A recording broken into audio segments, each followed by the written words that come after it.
New little tradition that we've got going on here at the Fantasy Football Show. New tradition on Mondays. Unless we have some sort of breaking news, which happens all the time, then we'll hit that on that Monday. But going forward, Monday will be Bold Prediction Monday. I'll come on here and drop one or two bold predictions on Monday.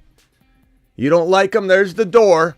Your boy's coming in to drop fire, to spit fire, to drop boldness on this show. Every single Monday. We've got news to get to. Buckle up. It's going to get a little bumpy in the next few minutes. From the FantasyFootballShow.com studios, it's the Fantasy Football Show live Monday through Friday, 7 p.m. Eastern. You see two individuals on your screen right now. One's name is Chris Olave. The other is Jamir Gibbs, and I'm about to drop some boldness on you that might make you just a wee bit uncomfortable, so buckle up and get ready. Now, before we get into that, we have some breaking news just to get through, and it will be very, very short, and then we're going to get right to the two bold predictions I'm about to drop on what we're going to coin going forward. Bold Prediction Monday. File on in. Hit that thumb up button. First in the building today was who? Jeb, followed by Swaggy, followed by the Ryan. Melvin, appreciate you all being here. News desk, very short news edition. From the FantasyFootballShow.com news desk, here is your breaking news. We've got a little bit of news to go over real quickly. DeAndre Hopkins, this was very, very interesting in a video in my own city. We're in the same city right here. Looks like DeAndre Hopkins is back in Arizona via his Instagram. I see everybody telling me to stay. Who said I want to go? Who said I want to leave? And that he's doing work and he's out putting in the work, and the Cardinals didn't trade him. And I doubt the Cardinals are really all that interested in 24 draft capital. So 2023 here, it came, it went. They didn't get a deal done. Cardinals might have some ideas of maybe trying to win now, and I don't blame them. What if Kyler's progressing well? Cardinals may end up, trying to I don't know, impress some people and do some damage and some unexpected damage. I do think they're in rebuild mode, but, I'd rather not get rid of Hopkins for pennies on the dollar. So I don't blame the Cardinals for holding off. They could also make a trade during the year, but Hopkins apparently, as of this moment, is staying. This wonderful, wonderful image is just one frame of what is a glorious video that I put on my Instagram that shows Aaron Rodgers dropping back to pass and throwing a missile to Garrett Wilson as Aaron Rodgers takes his new job very seriously, showing up to work out on May 1st. What an amazing human being this guy Aaron Rodgers is, showing up, building rapport. Not taking, I'm taking the old man quarterback road and I'm going to sit out May, come in June. No, this guy's out there doing work. This guy's out here doing work, connecting with his wide receivers, building rapport, and he's about to make Garrett Wilson an absolute monster in 2023. Super pumped about that piece of news. And go watch my Instagram post if you want to see Aaron Rodgers drop back with some Journey music on. I put that on. He drops back and he just unloads this missile. And he's in perfect rhythm. And Aaron Rodgers lets go of that football. Garrett Wilson just trucking down the field. Looks like he's going at 110% too. Garrett Wilson pops up, just grabs it. Boom! Fingertip grab. You see his hair moving around. Got me all excited. Aaron Rodgers, Garrett Wilson to the moon. I don't know. I asked the question in my Instagram comments, how many touchdowns does Garrett Wilson have? And the comments are just going crazy. What is your prediction? Drop it in the live chat right now. Give me a number. Give me 10, 11, 12. I'll throw numbers on the screen as I talk. I want to see how many touchdowns you think Garrett Wilson's going to grab and snag from this guy, Aaron Rodgers, in 2023. Let's go. Let's go. I'm here for it. You're here for it. The beautiful part, we'll talk about this in a minute, but Garrett Wilson's ADP is falling back into round 2. I don't know why. I don't ask questions. I'm not here for that. I'm here to report that his ADP is in round 2 now. He's no longer in, 11, 10, 12 overall. He's like in 13, 14, 15. And there's a bunch of people out there in my Instagram posts, just a bunch of casuals. Casual Caleb's are, he's floating around the Instagram comment section. And Casual Caleb is like, somebody said, I'm going to take him in round 2 if he's there. So I'm like, okay, yeah, he's barely going to be there, but that comment's okay. And then there's a comment right under his, nestled right underneath, just nested right there like a Casual Caleb would. Instead of creating his own comment or content, he has to piggyback off somebody else's and create negativity. And negative Noah and complaining Caleb and oblivious Oscar, they go right in there. And he says to the guy that just said, I'll take him in the second round. And this Caleb says, second round, ? And the guy says, yeah, second round. I'd take him in the second round. And he literally asked the question. And this chat goes on forever. And then he says, he won't. I would take him in maybe the 4th round. You're going to take Garrett Wilson in the second round? I'm sitting here like, what am I looking at here? What am I looking at here? Is how many casuals are sitting in my Instagram comments? How do you not know this guy's been in the first round the entire offseason at 11, 12, 13? And now he's falling into the top of round 2. You think you're going to get him around 3, let alone 4? It's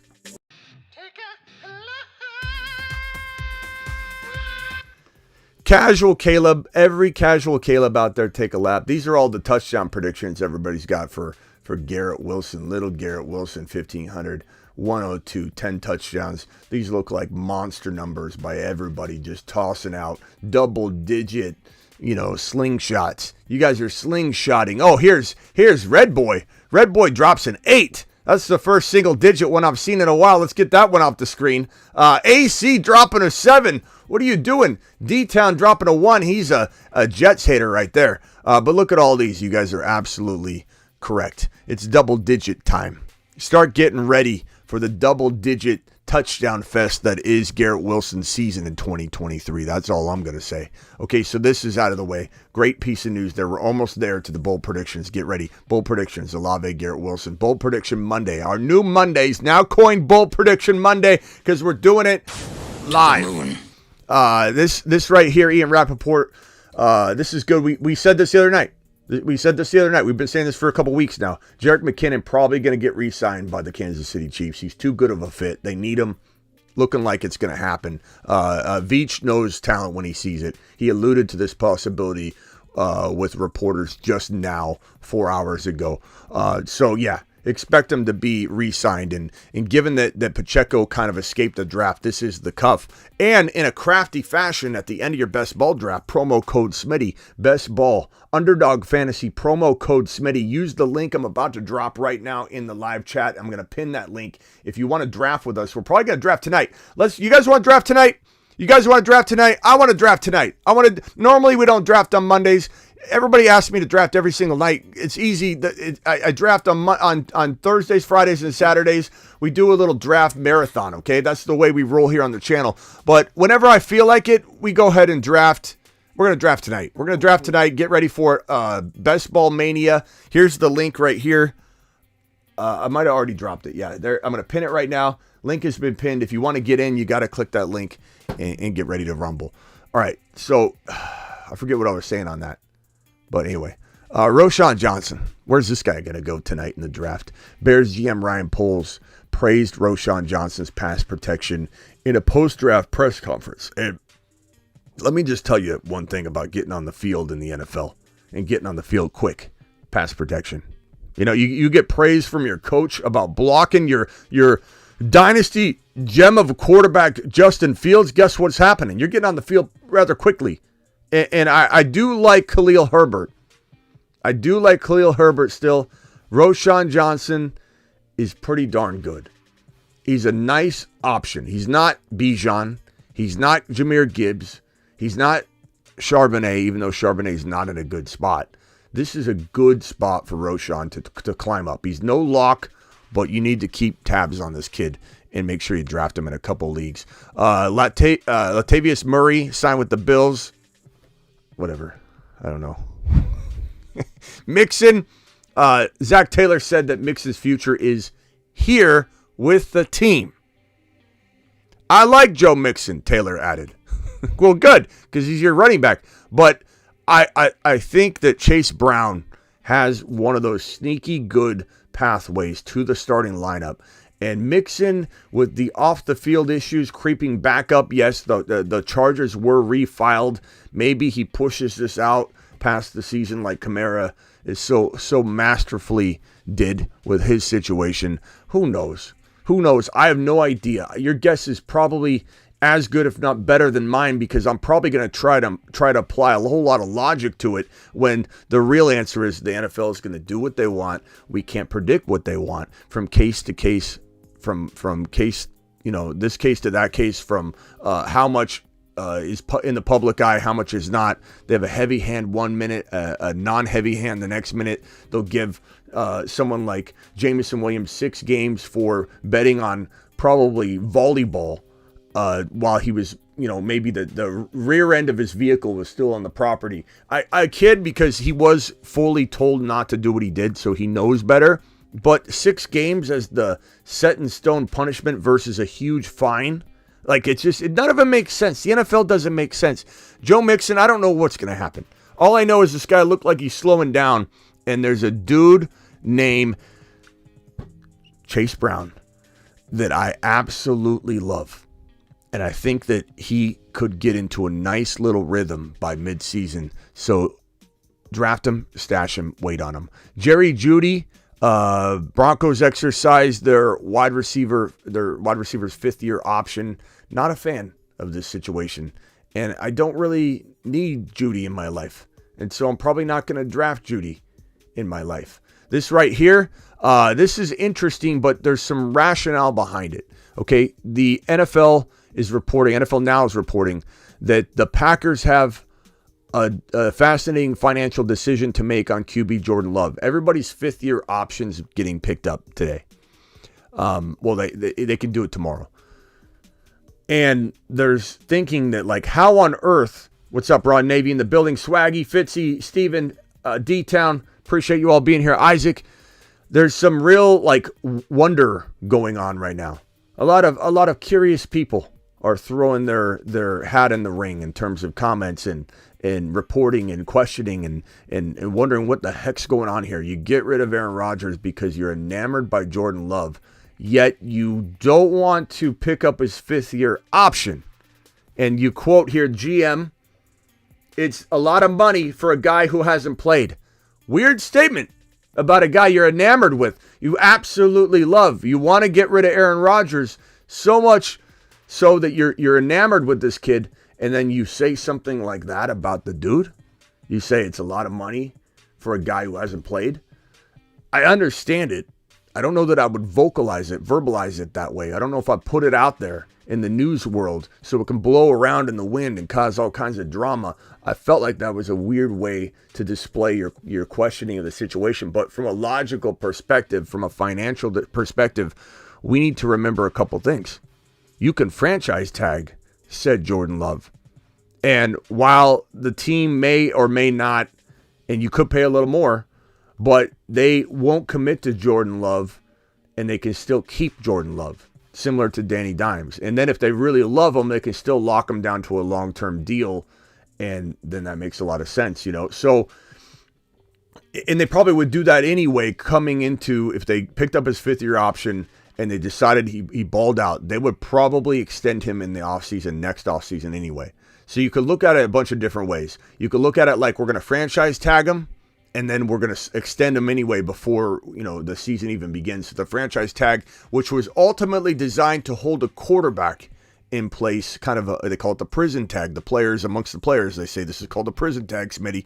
They take that tag, put it on a quarterback, hold him in place to sign a long-term deal or make him play one more year.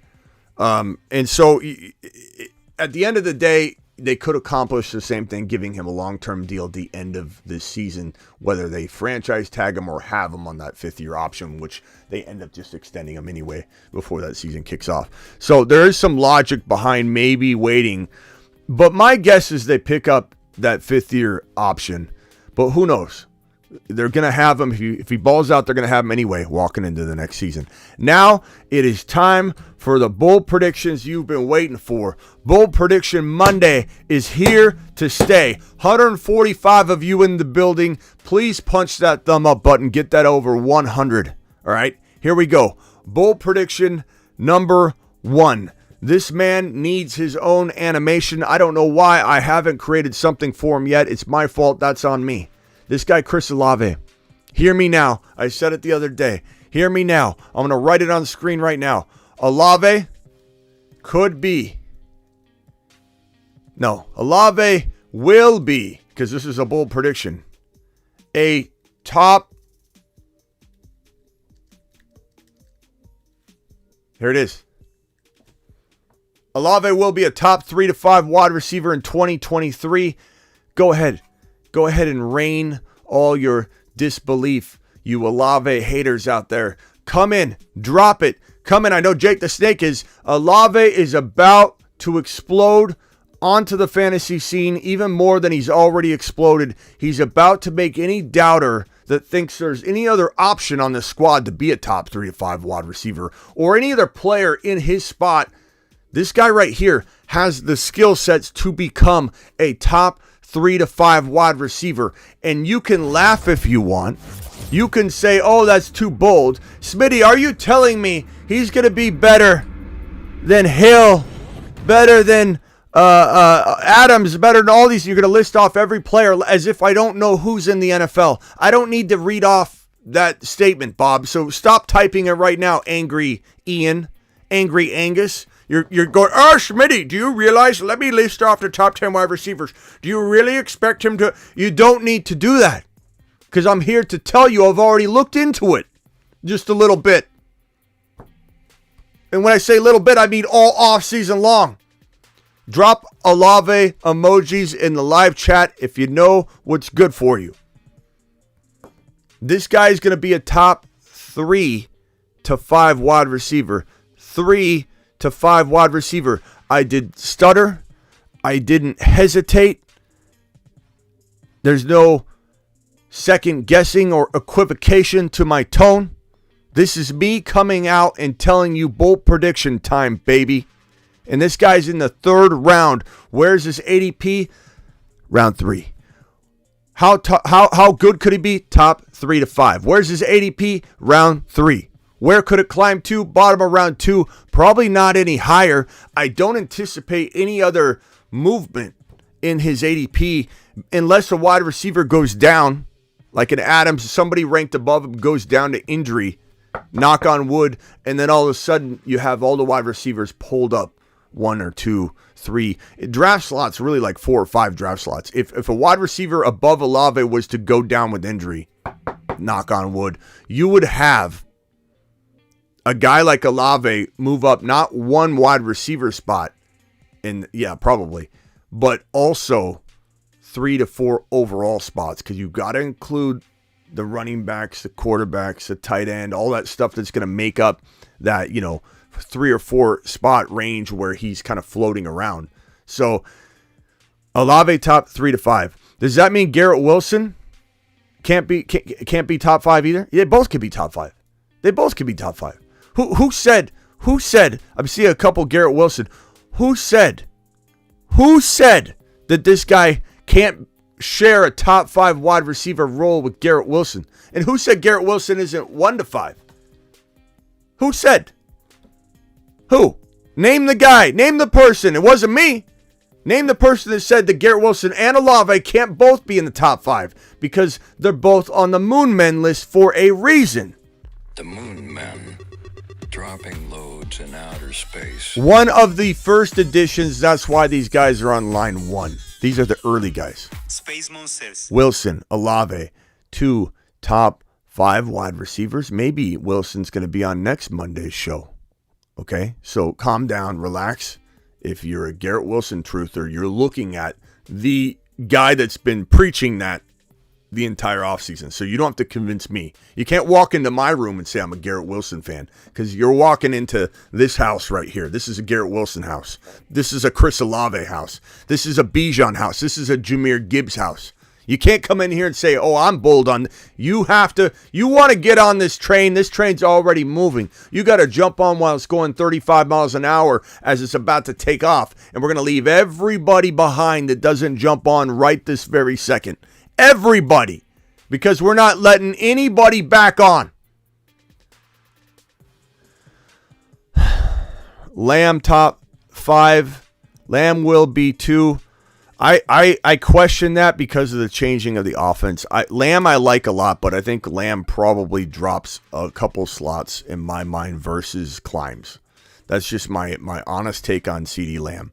I think Olave over Diggs, absolutely space Ricky, but do you draft Olave over Diggs? No. Do I want any of you to go out in Best Ball Mania tonight and draft Olave in the first or second round? No, that is not what I'm saying.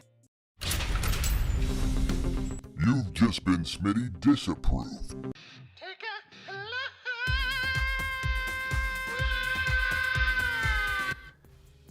Understand what I'm saying. Olave in round 3 win. You've just been Olave in round 3 wins a league.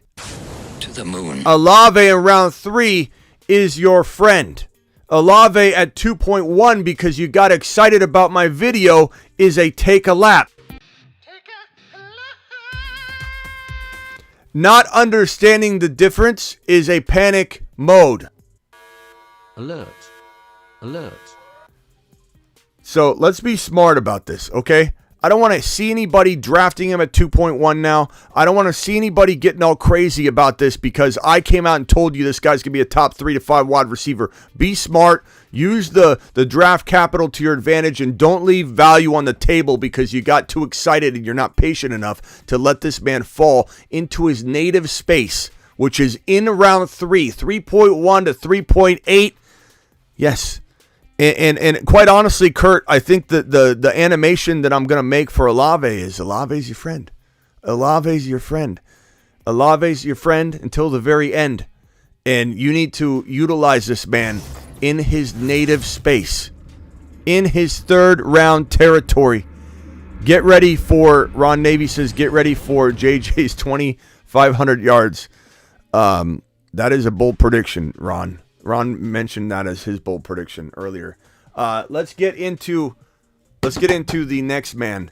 So, Chris Olave, you are Smitty approved. My guy, my pal, my man, my friend. You've just been Smitty approved. All right, now on to the next topic. This one, let's put the bold prediction in hiding. Jamir Gibbs, a man we've been talking about for, God, how long?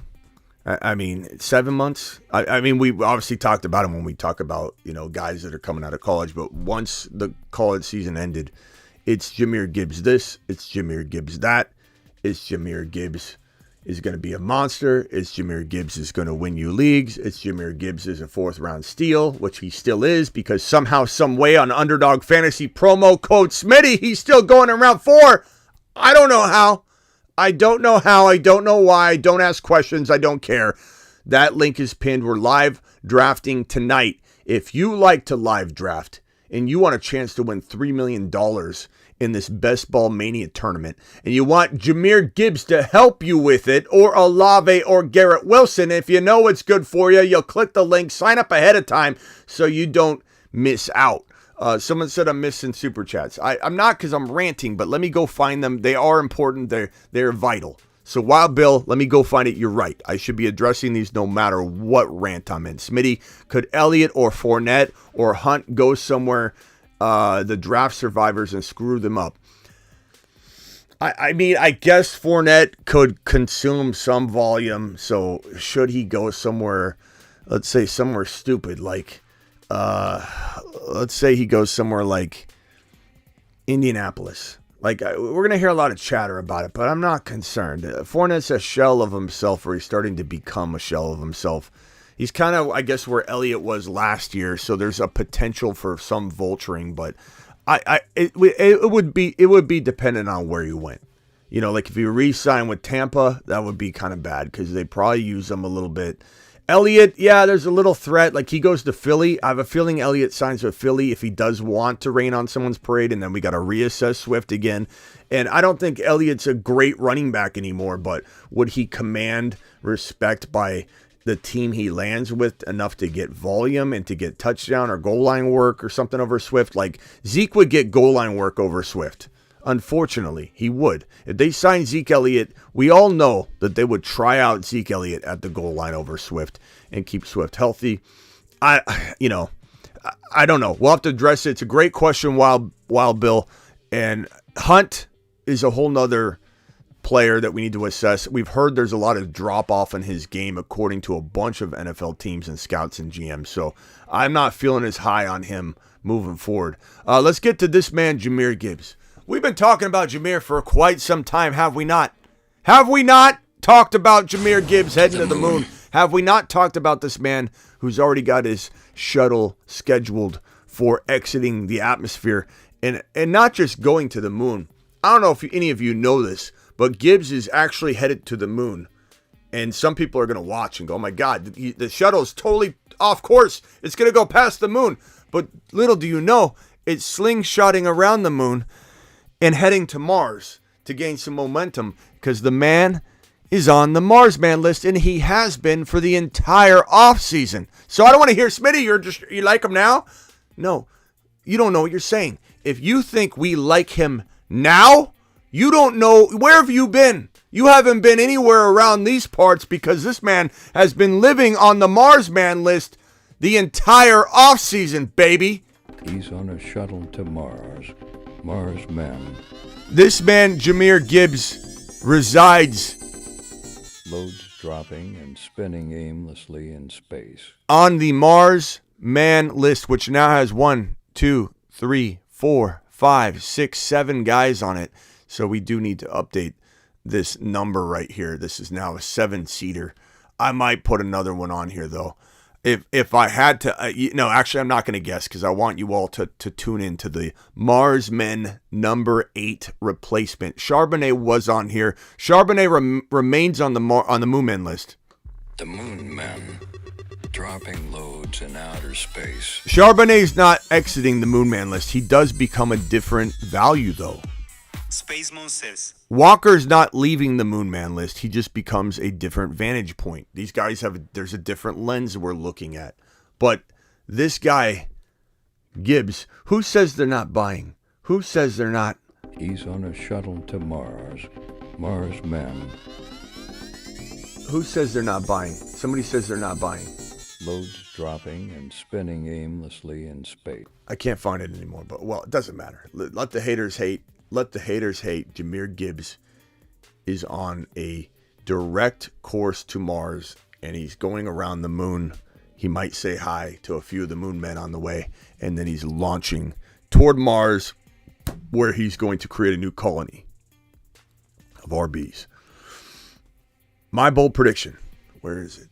Bold prediction. Jamir Gibbs will total, let's see here, go 4, carry the 8, add the 2, square root of 75 equals, we're gonna go with 1,400 plus total yards, 12 TDs, and 65 plus receptions.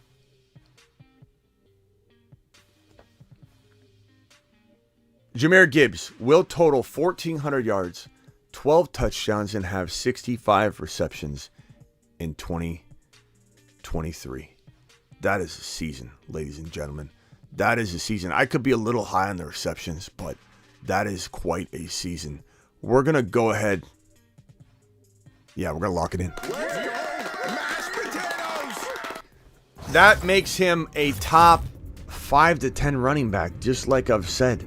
That makes him, even if we were to say, you know what, this is a little lofty, let's knock it down to 300 total yards, let's knock it down to 11 touchdowns, let's knock it down to 55 receptions. Even if this was the number we were looking at for Jamir Gibbs, that would be an absolute smash.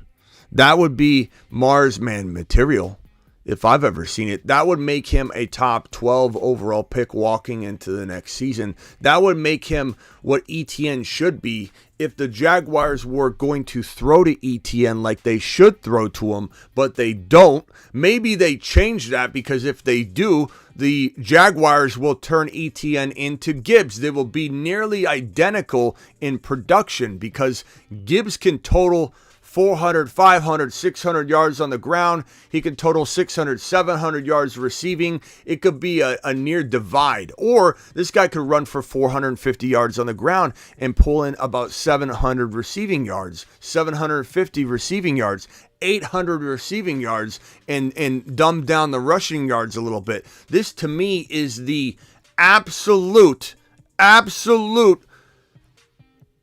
would say, Austin Eckler of old, where you want him not running the ball between the tackles for 800, 900 to even 1,000 yards. You kind of want a 550, 600, 450 type of season on the ground from this guy, because he's going to get 8, 9 carries on the ground, 6, 7 receptions some games. This is going to be an absolute monster. Olave won't do it. He won't, Smitty. Okay, thanks for your input. Appreciate you. Appreciate your opinion. You've just been Smitty disapproved. You can have your own opinion. You rarely agree with me anyway. So why am I surprised by this comment? I'm not. And I'm okay with differing opinions. That's why we love having you here. But am I shocked? Is anybody shocked that you think he won't do it in all capital letters, as if I should know better? As if I haven't looked at this thing with my absolute glorious goggles on, bro. That I haven't looked at this with tremendous detail and foresight and glory. This guy Olave is going to the moon, and you're just gonna have to watch from afar. And we're not letting anybody on the train later. Olave to the moon, Gibbs to the moon. My 2 bold predictions today are that these guys are top, 5 to 10 at his position, top 3 to 5 at his position. These are bold. These are not supposed to be walk in the parks. These are not supposed to be things that are absolutely easy to accomplish. If you walk into this room and say, Smitty, that's a lofty goal. Well, welcome to the bold prediction game, obvious Oscar. Welcome, pal. We're glad you joined us. Smitty, that's hard. I can't imagine. Do you really expect him to outproduce Tyreek Hill? Let me name off all the wide receivers, and you think he's going to be better than him, and him, and him? Not factoring in that this is a bold prediction, Bob. It's a bold prediction for a reason. And not to mention 3 to 5 still leaves room for a couple guys. He doesn't have to outscore everybody. I said 3 to 5. He could be 1 to 5. Maybe I'll make prediction Monday, my revised Olave prediction, and I'll go 1 to 5 on Monday. How's that? Obvious Oscar, this might not be the show for you, pal. This might not be the show for you, pal. We still love Worried William. Worried William might come around. Obvious Oscar, I don't think is ever going to get the concept of this show. And Obvious Oscar is waiting there as he works in quality assurance for his local bank. And he's sitting there, making sure everything's nice and tidy and proven. And Obvious Oscar literally can't go get a guy before he becomes the guy. That's too unorthodox. He still believes in drafting the old guard. He still wants to take Derrick Henry at 12 overall. Now, I'm not saying Derrick Henry can't be grabbed in the 3rd round at 3.1. That actually makes it a bold thing. You're taking a swing. You see the upside. But Obvious Oscar can't handle Devontae Adams below Chris Olave. He can't see the forest from the trees. He can't see the trees from the forest. He doesn't know what's going on. Obvious Oscar needs Devontae Adams to be higher than Olave. It's the only thing he knows. It's the only thing he knows. This man has never bought a lunch before on his card in his life. His wife packs his lunch every single day. This man has never ate out. Obvious Oscar, the guy that won't draft Olave and expect boldness, has never eaten out in his life. This guy puts his chicken salad in the fridge every day at his job. The boys say, hey, you want to go get some chicken wings at lunch? Obvious Oscar says, no, I brought my lunch. I can't do that. I can't do a one-off lunch with the boys. I got to eat my chicken salad that somebody's going to probably steal the chicken out of anyway. Because the guy that's going to draft Charbonnet and steal Charbonnet from every single one of you that think he's going to fall to around 12, 11, when I'm going to take him at 10, that guy's going to reach into the fridge, take the chicken out of Oscar's salad, and Oscar's going to have merely a salad with no chicken while the boys are eating wings and watching the game at halftime. Buckle up, Gibbs doubters. Buckle up, Olave doubters, because these two men are bound not just for the moon, but bound for Mars. He's on a shuttle to Mars. Mars men. Loads dropping and spinning aimlessly in space. This man, Jamir Gibbs, he looks better than Kamara looked coming out of college, more prepared to become Kamara. Schmitty, did you just say Gibbs was more prepared to become Kamara than Alvin Kamara was prepared to become Kamara? No. And JSC poses a very, very, very solid question here when he says Gibbs over Walker. I know it's a hot take. It's not a hot take at all. This question was asked on the last live stream, and I said that if it's a dynasty league, I'd take Gibbs. I'd take Gibbs over Walker. As much as I love Walker, there is a reason he's falling. There is more risk than we want to know, and that we really want to accept anything higher than third round value, but we're stealing him away in the fourth round. I mean, if you ask yourself in a dynasty, where do you draft Gibbs? The answer is in maybe the 10 to 15 range in a dynasty startup. And it might be higher. We don't really truly know yet. That's kind of our guess, our assessment, our early knee-jerk reaction. But if you're drafting right now in a dynasty startup, I can't imagine Gibbs falls out of round 2. Whereas Kenneth Walker in redrafts, a fourth rounder, we've heard in the 5th round in some best ball drafts under Dog Fantasy promo code Smitty. We're drafting tonight. That link is pinned. Sign up and get ready or you won't get into the draft tonight. That link is pinned. Promo code Smitty's entered for you. They'll match up to $100 in the first deposit.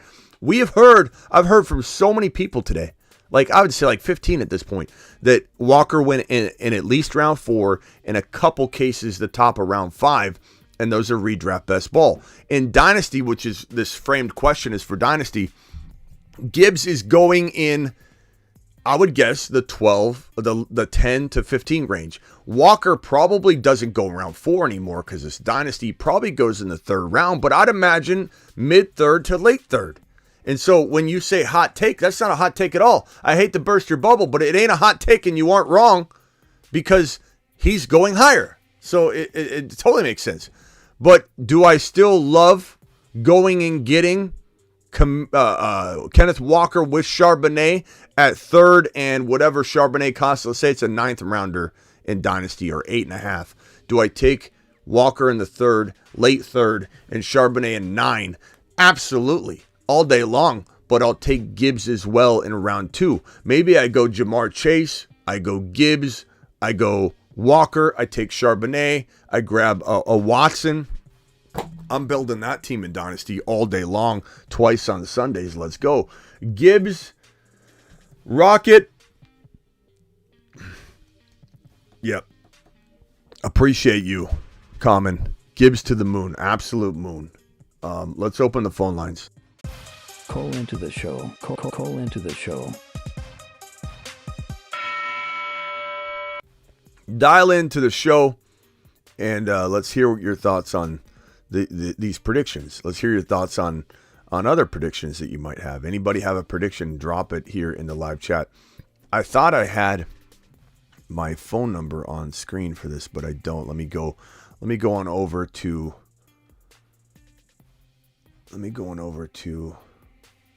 this screen right here. I think I can. Yeah, let me grab the phone number from this screen. Hold on a second.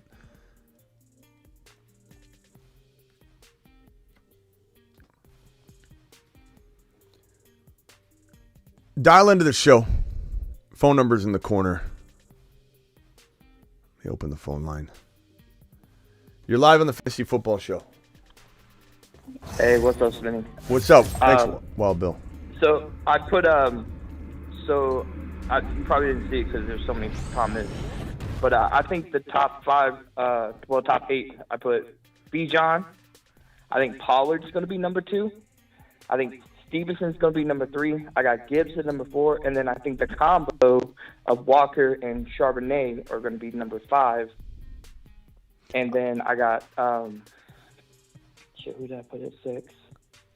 I know I have Henry at 6, and I think I have CMC at 7. Yeah. Hold on. Let me read this. And real probably quick. Eckler and probably Eckler at 8. Yeah. Let me read this real quick. Someone's firing a warning shot at me. Hold on a second. Sean Rickman better wake up to Jonathan Mingo. Rookie WR1. There is even video of him smoking Patrick Surtain as a freshman. Great situation to be Panthers WR1 compared to A.J. Brown. Steve Smith requested the pick. You're a little late to the party, Sean. You're a little late to the Mingo party. Coming in here and saying better wake. Like, let me repeat this. And Sean, I'm glad you're here. I think you're brand new, which is fantastic. Everybody give Sean a round of applause. Round of applause. Mashed taters and gravy and stuff. Absolutely love having you here, Sean. But you clearly, this is your first day. This is your first day because this is what you say to us with bold letters. You're in a Jonathan Mingo room. Read the room, Sean. This is a Jonathan Mingo friendly environment. Better wake up to Jonathan Mingo. Rookie WR1. You can't come in here and drop Mingo as his name-o. Sean, I got something for you. You ready, Sean? Sean, are you sitting down? Here you go, Sean. This is how behind that comment is because I already have a video, an animation for Mingo as his name-o. Mingo, and Mingo was his name-o. Mingo is the one who knocks. Okay, Sean? Mingo is the one who knocks. Sean, I appreciate you being here. Everybody give Sean a round of applause in the chat for being To the moon. a good sport, hopefully. Hold on one second. Wild Bill says, Smitty, my first 3 running backs today, Bijan, Walker, Charbonnet. And that's fantastic. I love it. You got the cuff there. And I think that segues into what was being said over here by Adam. Adam, I heard you say your number 3 running back was Ramondre Stevenson? Your number 3 dynasty running back? This is for best ball. I'm not saying that can't work out. I love Ramondre. Honestly, I love Ramondre. He escaped the NFL draft, which is fantastic. He's got top 6 to 10 running back upside to me. I'd rather have Gibbs, to be honest, but I don't hate Ramondre. I love Ramondre. We're a Ramondre-friendly environment here, too, as well, because we talked him up all last year. P-Lab says, Smitty, Joe Burrow is good. Wake up, Smitty. Playing out Sean. I love Sean. Sean, I hope you're here still. Sean's giving us the heart emoji, or the I feel safe. I feel safe and warm and fuzzy. I like that, Sean. Sean, you found your new home, Sean. Pitch your tent. Pitch your Mingo tent, bro. I want to see Mingo written on the tent, though. Okay? So you can prove your loyalty. Sean, appreciate you being here. Let's see here. Ramondre, it's a bold take. I'm not going to say it can't happen. I love Ramondre. You're not going to hear me complain about your take, but it certainly is a wee bit high. A wee bit high. But Ramondre is your number 3 best ball running back. That's bold, bro. I like it. I like bold. It's not my ranking, but I like bold, bro. He was I had 81% of him last year in Best Ball Mania 4. Well, he hit a home run for us as a community, because I don't know if there was. I know I say this a lot. I know I say this a lot, but I truly mean it when I say it, and I think we can confidently say it almost every single time I say it that it's true.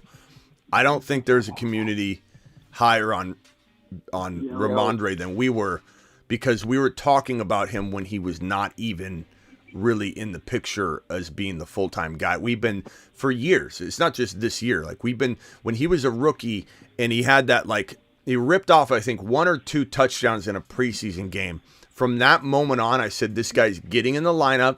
He's a playmaker. He has a nose for the end zone. He has a nose for big plays. This guy's going to eventually start games. And, you know, it was a long road to get where we're at. And so you're not going to hear me complain. It is a bold take, though. I'm not gonna lie. Let's go over to Steven real quick. Steven, what are you thinking about Olave and Gibbs right here, Steven? I would take Gibbs. It depends on where it is, on a redraft league or whatever. Or Olave, differences with, we don't know what we're going to get out of Derek Carr. But I'm going to pitch, I just wanted to see if you saw the news today that Latavius Murray was signed by the Buffalo Bills to back up Damian Harris as a starting running back. Yeah, someone was late. Someone was late to class. Go back to the well on this one. Damian Harris is criminally underrated right now. I'm telling you, Smitty, this is my prediction. Someone was late to class today. Someone was late. This boy gets 10, 12 touchdowns. Someone was late to class today. We already went over the Latavius Murray signing. So welcome, tardy Steven. But I will say that I barely remember that Lat Murray's still playing football. Tomorrow, if you ask me what team Lat Murray's on, I will forget, because he is nothing. Well, that was my point. I know. So who else do they have? Well, I mean, they have a number of running backs. I mean, you think Cook is just gone?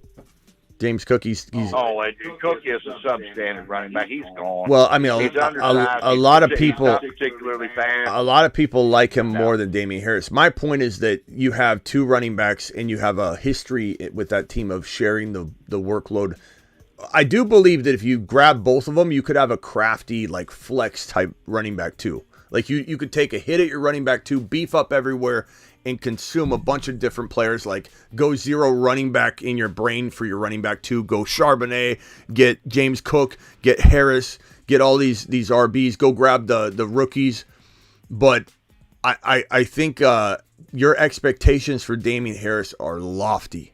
Could he meet those expectations? Maybe 10 touchdowns wouldn't shock me, I guess. But I'm definitely not banking on Damian Harris in a situation where he's changing teams. Never easy to change teams, learn a new offense. He's changing teams. He's got to beat out James Cook, who's already got a kung fu grip on probably all the third down work, at least out the gate. And so you're talking about him trying to climb up and earn his keep, and in an offense where they're traditionally rotating people through. I do like Harris a little bit, though. It's an interesting spot, but you got lofty expectations. They're going to do everything they can possibly do in Buffalo to take carries off of Josh Allen. Yeah, they want him throwing for touchdowns around the red zone instead of running for him. Now he's going to do it. Yeah, and it's going to be, the coaching staff can't take it out of him. But right, hang tight. If they can get a good offensive line in there where he can power Damian Harris in there, I see it as a Jamal Williams. Yeah, I know you do. He had 17 touchdowns. I know you do. You can't. You're just gonna. You're just gonna tie forward into the future, and I can see it. I can see where that could happen. Well, I mean, Adrian Peterson ran for 2,000 yards once. You gonna bring him into the conversation? Like, Jamal Williams has nothing to do with it. Hold on, Steven, hang tight. I appreciate your prediction. Sean says I shared the Mingo stuff on your video earlier today and got no reaction at all. What's up with that emoji? Sean, do you know how many people are in this room right now? 200 to 250 in and out. How many comments we get a show? In a 2-hour show, I'd say probably 1,700 to 2,500 comments, sometimes 3,000 comments during a 2-hour show. Sean, I can't absorb it all. I can't read every single question. When I'm running my mouth like I am, and I apparently I talk a little too much. I get it. You know, Miss Smitty tells me all the time. But While I'm moving my mouth this fast, do you think I could read even any of the questions that are going by at that specific moment? Sean, I am a human being. You have as lofty expectations of me as Steven does of Damian Harris. Let's go over to Adam. No, hold on. Adam, you've already spoke a little bit. 414 area code. Who are we talking to? Yo, this is Sam. Sam, what's up, my guy? What's up, Sam? Nothing much. I just wanted to say that your Gibbs take is pretty good. I do fear David Montgomery a little bit, but I'm the Olave board for sure. But I wanted to go ask ahead. you a question. Yes, sir. So last year I drafted Javonte and Brees, and that kind of came back to bite me in the butt. So I'm thinking about going 0 RB this year. Can I tell? And I'm pretty high on Pacheco. Yeah. Can I tell you something real quick just to stop you go there? ahead. This is the best advice I could ever give anybody, and it holds true no matter what. No matter what, because all things are led from this approach. Go best player available. Don't go in with a set approach. If you have an idea to maybe use the 0 RB approach, it can certainly work. Like anybody that goes into a draft that says, no matter what, I'm drafting 0 RB, and they kill it, they were fortunate that the flow of draft best player available allowed them to get the team that they got. But too many times people don't adjust and adapt to bob and weave. So it's a good plan to like keep an eye on, right? If all things are equal, you start going that 0 RB approach if it allows you. If your draft slot allows you to, you can get Jamar Chase. You get St. Brown in round 2. In round 3, you get Olave. Bro, I love that approach. That is best player available. That sounds to me like you hit best player available every single spot, bro. So I absolutely love it. If best player available. Sam, are you in a Steven, hold on. Steven, hold on. I'm talking, bro. I absolutely love that approach if it works. So I would say don't be scared off by a previous year, though. Because you nailed those running backs. No one will ever know. I'll give you the pat on the back, but no one else is going to come up and give you a cookie or a pat on the back and say, bro, you were going to crush everybody to pieces. But the bottom line, bro, is you were. And nobody knows it. And you'll never get to see it. You'll have to take it to your grave that Javonte and Brees Hall. And we had this situation. This entire community was infected with the Brees Hall ACL tear and the Javonte ACL tear. Those were two of the biggest predictions on this channel. And we all came together. We were depressed every time those things unfolded, but we all had Kenneth Walker in round 7, 8, 9. Pierce in round 6, 7, 8. We had St. Brown in sometimes round 5 early on in the offseason. There was all kinds of breakouts. Joe Burrow round 6, 7. Jalen Hurts 6, 7. We crushed it across the board. Had Brees Hall and Javonte not got injured, I think we would have had the best season as a collective group that we humanly possibly could have had. I really believe. What, in the 5th or 6th round, Dameon Pierce. Don't forget about Dameon Pierce. That boy may surprise again this year too. Yes, Stephen. Thank you, Stephen. Sure. Let's because of you, I've been listening to you for like a year, and because of you, I finished top 3 in my fantasy league last year. Attaboy. If it wasn't for Brees and Javonte, I probably would have finished 1. You would have smashed them, bro. You wouldn't have finished 1. You would have absolutely annihilated them. You would have annihilated them. You would have added to your 3rd place finish, your very close probably 3rd place finish, where Walker or whoever you had that stepped up Pierce. I lost by 0.6.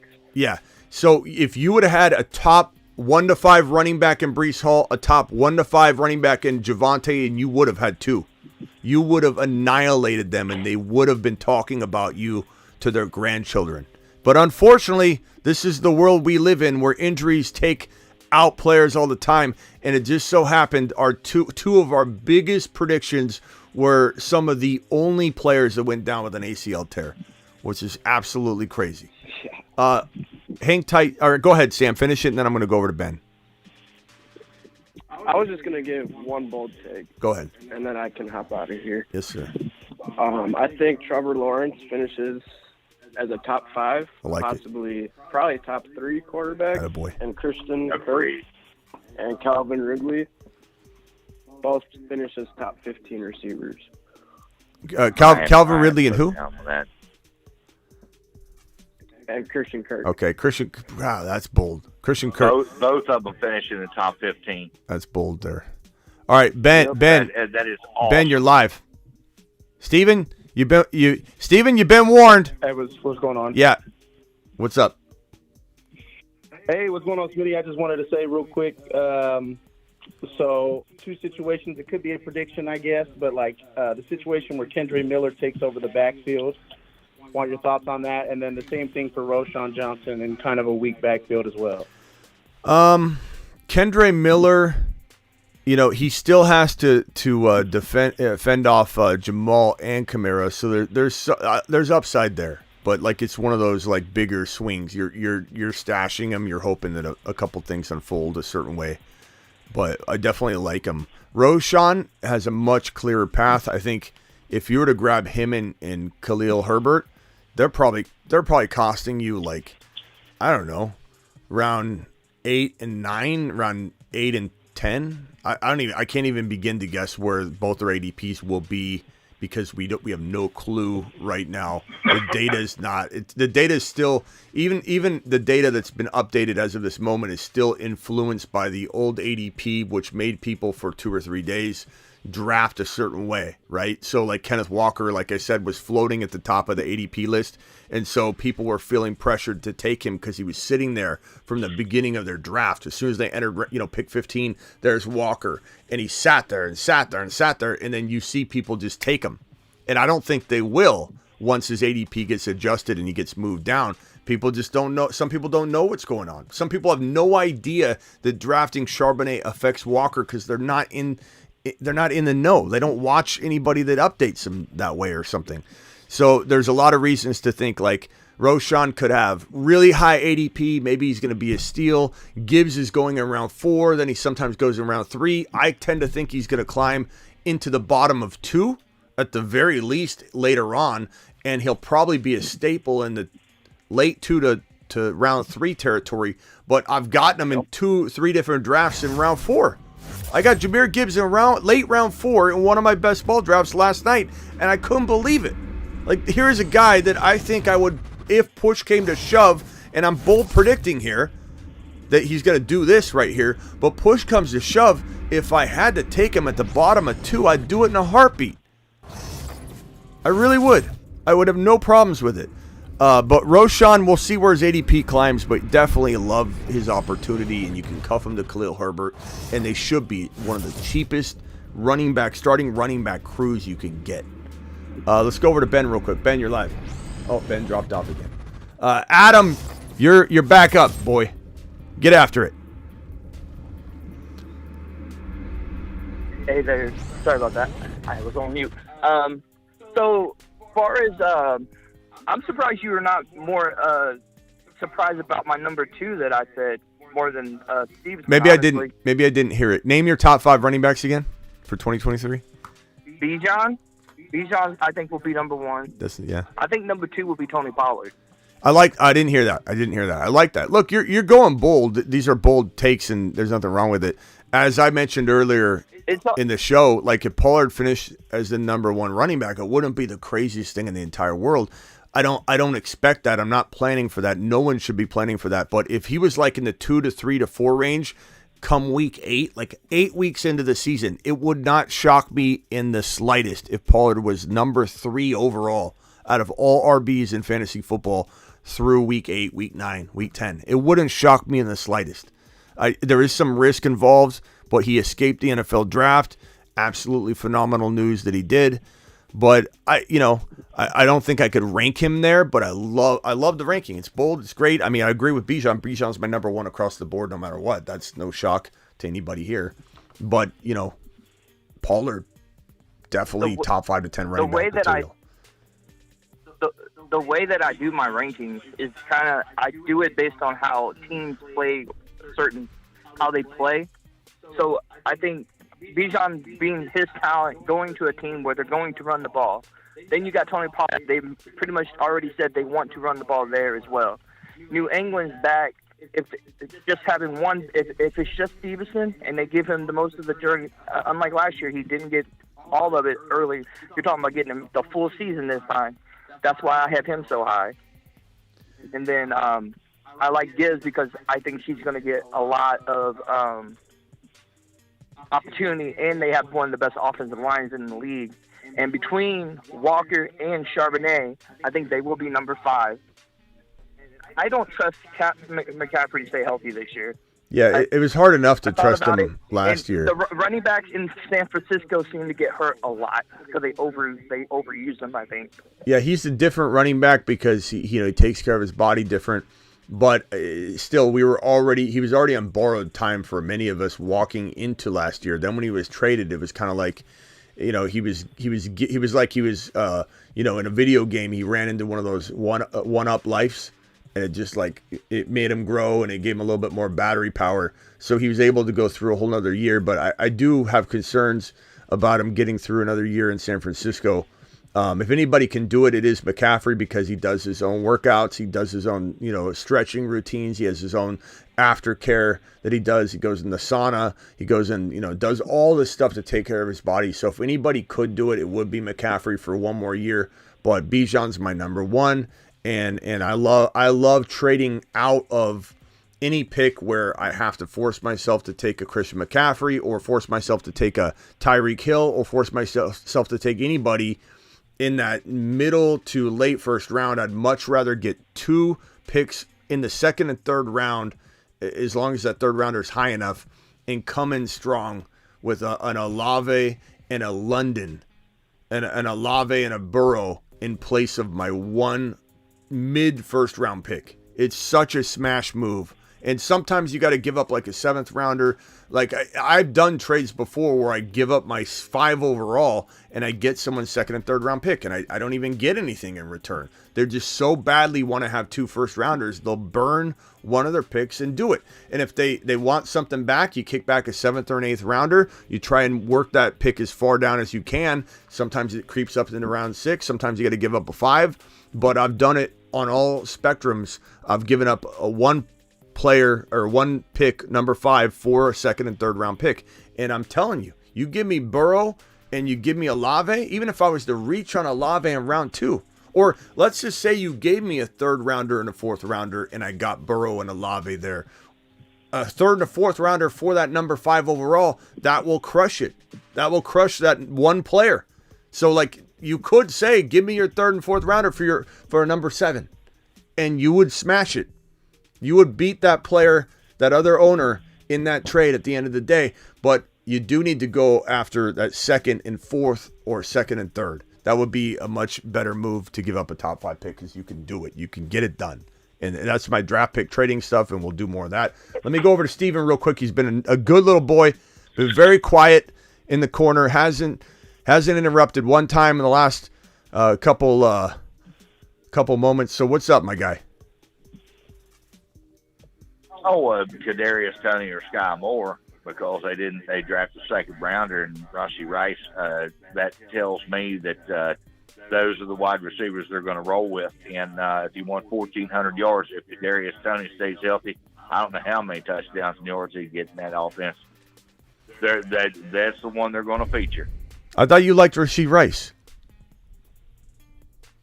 I do like Rashee Rice, but he in the event that one of the 2 of them go down, whether it's Sky Moore or whatever, if he's got any talent, they'll work him into that offense. Mahomes will find him. I don't think that I believe that Kadarius Toney has the ability. No doubt about it. He does. He has the ability. But does he have more than 1 red flag? The answer is yes. And that's what tends to have me go in a different direction. It's not that he can't do it. It's not that I won't watch him, do it for somebody else and go, wow, that would have been kind of fun to bank on him.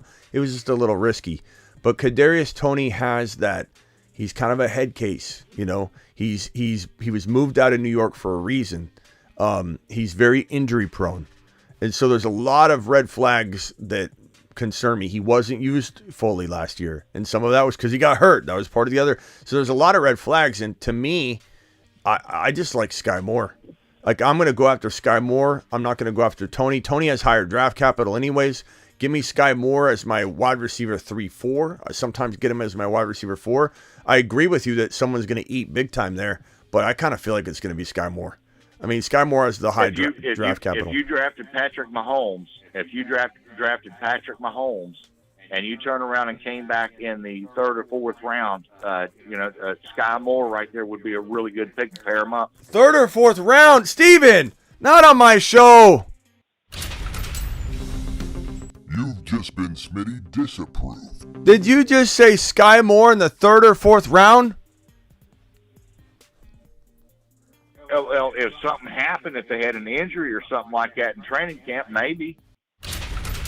But I still got Kadarius Toney as the one that, if he's healthy, he'll have 1,500 yards. He's Debo Samuel. Steven, regroup. Go regroup. Come right back. Hold on. Hang tight. Let's real quickly. Let me go to some of the questions in the chat real quick. Steven, it's a little early. And you just said Kadarius Toney. So I'm a little confused, but that's right. Steven, we love you just the same. If he's good enough, should win the job easy. KC wide receiver room is weak, says Dan. I just think Sky Moore, the draft capital's there. He's going to be an absolute monster given his ADP, which don't tell Steven, but it's like in double-digit round territory. It's like your wide receiver 4. But Steven's saying if someone got hurt, that he'd be a 3rd or 4th rounder. I highly doubt that. If Kadarius Toney went down tomorrow, Sky Moore goes up a couple rounds, maybe, to round 8. But, Steven, it was awfully cute. Steven. I appreciate you. Well, if you're gonna take a swing big. You know what I mean? If you hit it, then you got it, and everybody is all like, "Wow, how did you figure that out?" or Steven, look at the situation, look at the quarterback, look at the offense and the defense, and you look at Kansas City. Okay. And all that opportunity is there, and that's the best offensive team in football. You're selling me. Now, you're selling me on it. If you think that you're going to be able to get any of these guys in the low 5s or 6s or whatever, no, I'm going to take them earlier than you. Okay. Because there's more opportunity. You're selling me, Steven. I appreciate you, though. Josh Allen had all that firepower. You know what I love about Steven? You are a specimen. You are a treasure, a national treasure to this show. Your skin is so thick. This guy doesn't miss a beat. I could literally hang up on him right now and tell him he's in timeout for that take, which I really should do, to be honest. And Steven would call back. He wouldn't ask a question. He wouldn't cry or complain and say, "Why me? Why'd you hang up on me, Smitty? I'm not coming back." He literally just goes right back into it. This guy's got skin. I believe what I believe. Of steel. No, but I understand that, Steven, but you literally are loyal as can be, skin of steel, and no matter what I say to you, you just come right back, and I appreciate that, Steven. You're kind of like a sounding board for me. I appreciate that, Smitty, and I've really enjoyed finding your channel and interacting with the chat and everything. And I was just looking, there's 190 people and only 110 likes. Let's give a like to Smitty. Come on. Yeah. Do what Steven says. Come on. Just fire in the chat. Let's go. Listen to Steven. Hit that like button. Let's get Smitty 200 likes. Come on. Yeah. Don't listen to him about the KC wide receiver room. But, yeah, listen to him about this. Steven knows what he's talking about. Hit that thumb up button on your way in the door. Adam, what else you got? So it's kind of interesting. And this is no joke. The other wide receivers that I got like a ton of them on big board was Rashid Rice. And when he went to Kansas City, I was like, that worked out pretty well. I liked him because I thought he had really good jump ball upside. I kept watching him. They would throw him the ball, and he would be catching the screen two defenders. And I found it really interesting when he went to Kansas City. And I'm not going to act like he was a player that I knew a lot about until after I started drafting him. Because when I first started, I was just kind of drafting any kind of rookie that I heard anything about, and then I did more research. And I think he could do some nice stuff with Mahomes. I don't mind him. I think out of the wide receivers, it's a good out of the wide receivers that they got, I think he could be the one that actually could be that could be the one that could have a big year. It's a decent situation for sure. Hang tight real quick. Yeah. Hang tight real quick, Adam. Hung Like Hernandez says, SP just because I got Bijan. Super chat just because I got Bijan. Gibbs, Flowers, AR-15, and A-Chain in my Dynasty League with an already stacked team. And Mayer, even if Smitty doesn't like the landing spot, he's a stud. Smitty, the man. Hung Like Hernandez, maybe Mayer ends up doing okay. It just depends. Jimmy doesn't have a track record of thrown to the tight end lately. I mean, Kittle was dormant with him. But I love the player, and maybe he gets out of that situation. Maybe Jimmy's not there, for very long. So it could still work out. It takes rookie tight ends about a year and a half anyway to get fully in motion. So Jimmy might not be the starter next year. So that dynasty move, Mayer in that situation could end up being better later on. But you absolutely crushed it, bro. Love your team. A-Chain's a good grab. Make sure Mingo's not available somehow in this grandma league, Hernandez, that has you dominating so easily. $10 hauler gets a moonshot. To the moon. Amazingness all around, unlike Hernandez. Good job. The Steel Man Steven. I've changed Steven's name to Steven Steele. Sounds like an entertainer's name. I want to talk some Baltimore Ravens for a minute. Okay, you've earned it. Go ahead. And I just want to put this out there right now. Now, this has nothing to do with fantasy football. This is real football. This is about what's going on. I believe we've got a team that's going to compete with all of you.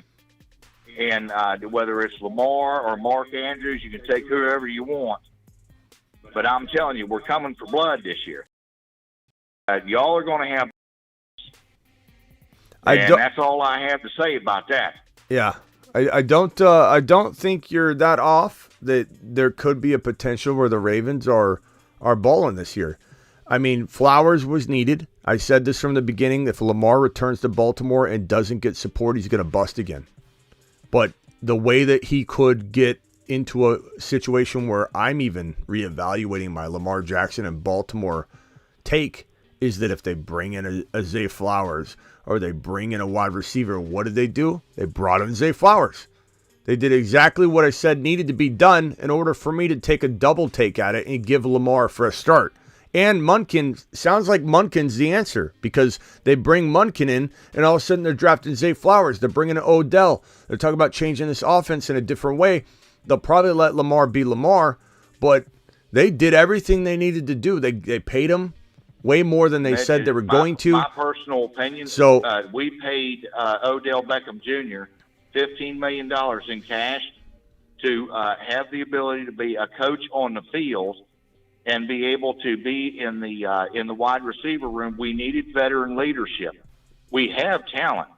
We just haven't had somebody to be able to show them and on the field make adjustments and everything. And I believe Odell is going to be key to what we're going to do moving forward. We've got the talent. We just thank you, Hernandez. The thing Appreciate of it you. is, as far as this is fantasy football. Fanny football. You know what I mean? I can't tell you, if you could take Lamar You just said later fanny or football. Mark Andrews, top three, tight end or something like that. Honestly, Baltimore is not someplace where you're going to find a lot of fantasy production. It's a team effort. And that's why, we've always made the playoffs for 2 years. Well, Andrews has been pretty good. We missed the playoffs. Andrews, We've been here every single freaking time. Andrews is pretty good. Some like J.K. Dobbins a lot, and Lamar could be a top 5-6 quarterback, so I think you're selling your team a little short in the fantasy football department. But, Steven, I hear what you're saying. I hear what you're throwing down, and I think the Ravens are absolutely Hold on, Steven. Hold on a sec, Steven. Hold on, I'm talking. It's like talking to my child. What? Where would you take J.K. Dobbins? I don't know yet because if he's fully healthy and the running game and it works in the offense, it's a shot. But could he be 1,000-yard back? Maybe. I don't trust him to stay healthy, but he certainly has the ability to, I think, do very well if he was to stay healthy. So it's kind of a touch-and-go relationship between me and JK. But I will say I think you're selling your team a little short. There's a lot of fantasy production to be had, and I 100% think that the Ravens are in the playoff business. Okay? They're going to be 100% in the mix for a wild card spot now because they did what I said they needed to do. They're going to freaking murder people. That's what I think. Harry Crumbs, what's up, pal? You're live. How's it going? I'm good, bro. I just wanted to make a quick prediction, and then I'll get out of here. I'll get back to listening to the show. And I think to keep Tua healthy, they're going to switch things up down in Miami. And I think A-Chain, he might not be a great running back production-wise, but I think he's going to eat a lot from Tyreek and Waddle. I think that they got some very speedy weapons out in Miami, and they got to keep Tua healthy. They don't have any other choice. Yeah, I think A-Chain's going to be running backs. They run running backs by committee like nothing else. Miami has like 5 backs that they use.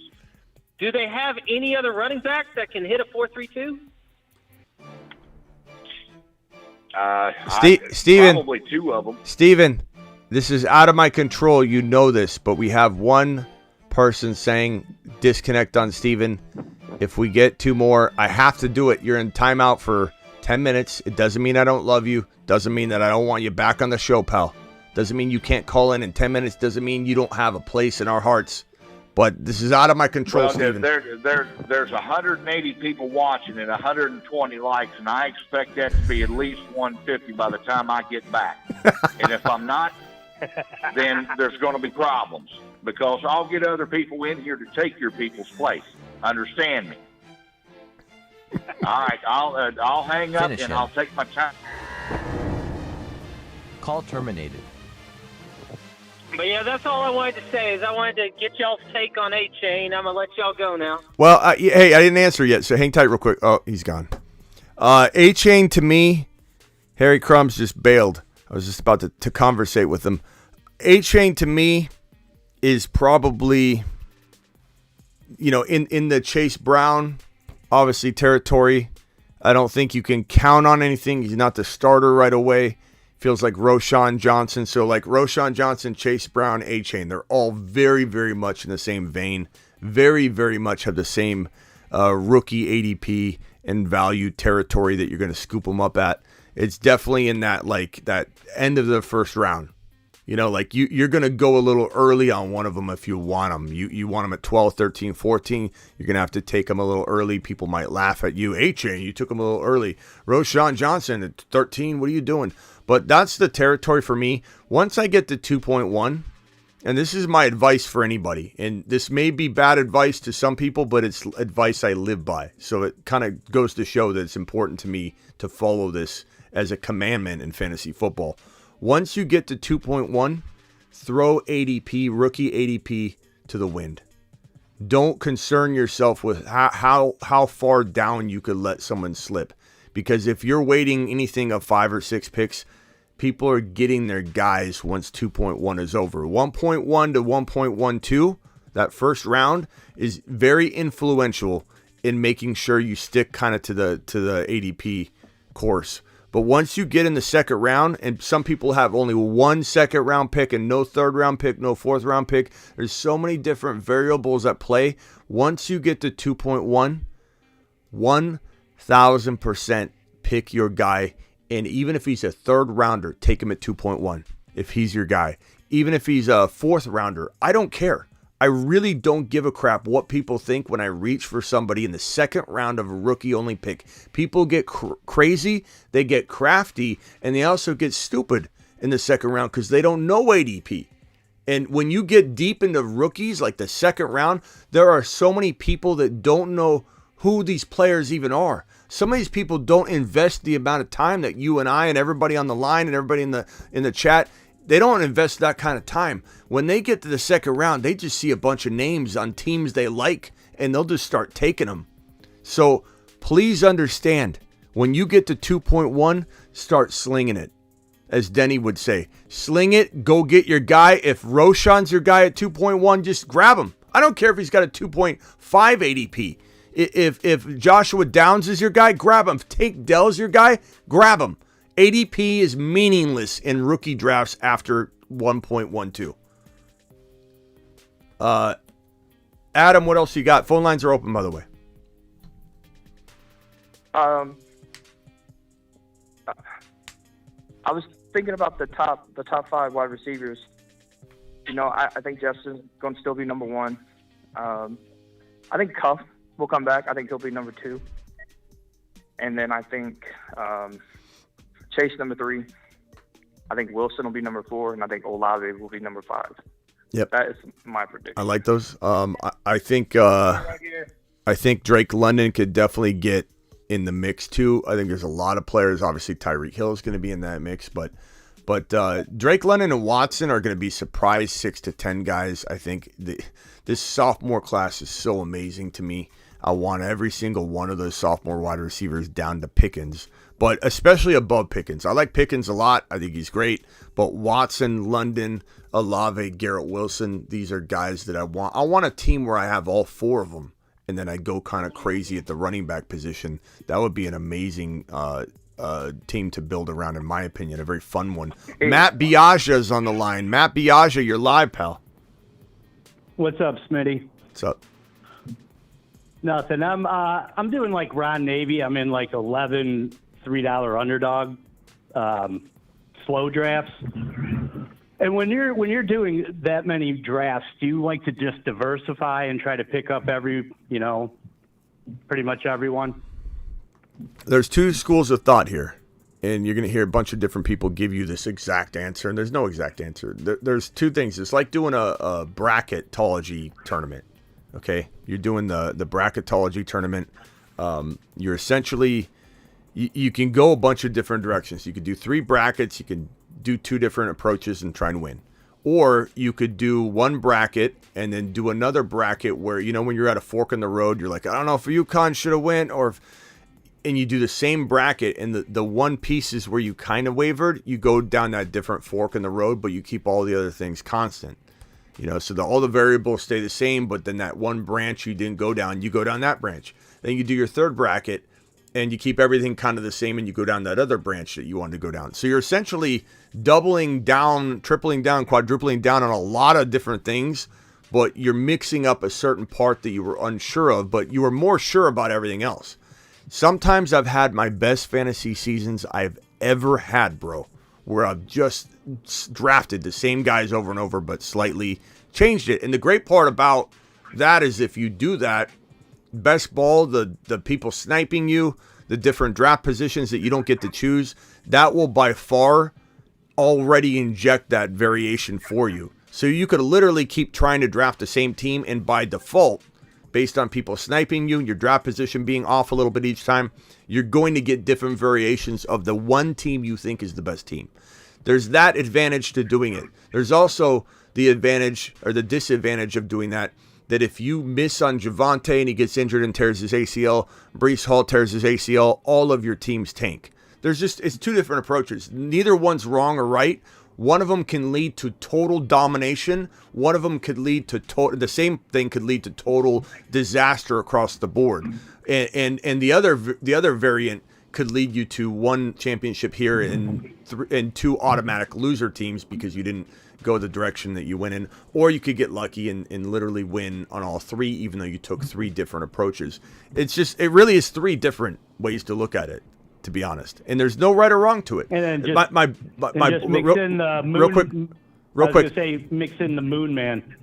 Yeah. So real quick, because the value is great, is what you're saying on most of those guys. Yeah. At least right now. Yeah. My Arian Foster prediction and I went on NBC Sports Radio and said Arian Foster in the 5th. He was in the 5th and 6th round. LaShawn McCoy in the same draft was in the 5th and around the 5th round. McCoy, people don't remember LaShawn McCoy, Shady McCoy, was not the top running back coming out of the rookie class. He was highly ranked, people liked him, but he was going around 4 or 5.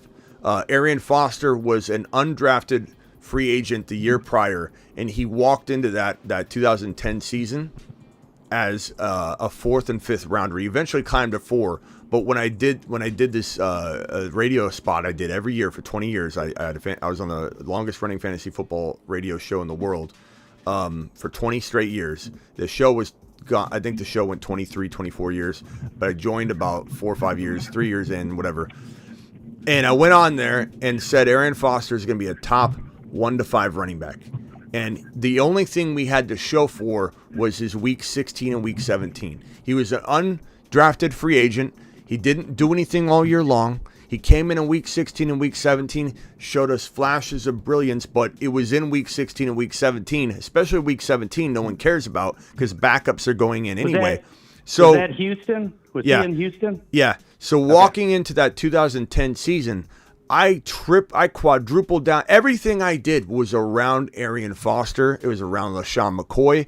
I had the most magnificent fantasy football advice giving and, production season I've ever had in my life. I smashed every single draft I had, every league I had. Then in other years, even in the Clyde Edwards-Helaire year, I went all in on Clyde in a lot of leagues. And I still won my share, but I got crushed in about maybe 30 or 40% of the leagues that had Clyde Edwards-Helaire as a first/second round player. And that's just the nature of it. You're not going to hit it all. Last year, I had a really good year last year considering we lost Javonte and Breece Hall to major, season-ending injuries, and they were 2 of my top 5 predictions. I still won a lot of leagues. I was very, very shocked, but it's because we hit Walker, we hit Pierce, we hit Jalen Hurts, we hit Joe Burrow, and we didn't just hit them. We smashed those predictions out of the park. Tony Pollard out of the park. Just absolutely demolished people with those predictions. But had I not suffered those injuries, had I spread around the love and not gone heavy on Breece Hall and Javonte in like every league, I would have been 100% success rate that year because of what all those other guys did for me. And like I said, no one's going to give you guys a pat on the back for having Hall, Javonte, Walker, Pierce. All people are going to remember that you barely missed winning the championship or you barely won the championship. No one's going to come in and pat you on the back but me and say if you had Breece Hall and Javonte, you would have smashed everybody to little tiny pieces. I lost in the semis with Javonte. Yeah. But I had a pretty solid team, obviously. I'm still debating on the 5th keeper for my league because I have Montgomery. You were kind of telling me maybe keep him.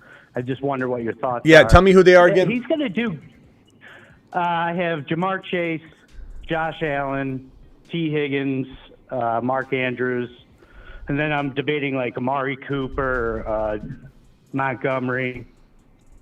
It's not Monty anymore. Pretty much just those 2. I don't think I keep Monty. I think I probably. It's tough to keep Cooper. Would you take Charbonnet as your first running back? He might not even fall to me at the 9th, the 109. But. Yeah, he might. I mean, why would he not fall? I don't think anybody's liking him right now. Well, our league is we draft rookie running backs. We just do it. So I mean, obviously Bijan's one. Gibbs is probably definitely going 2.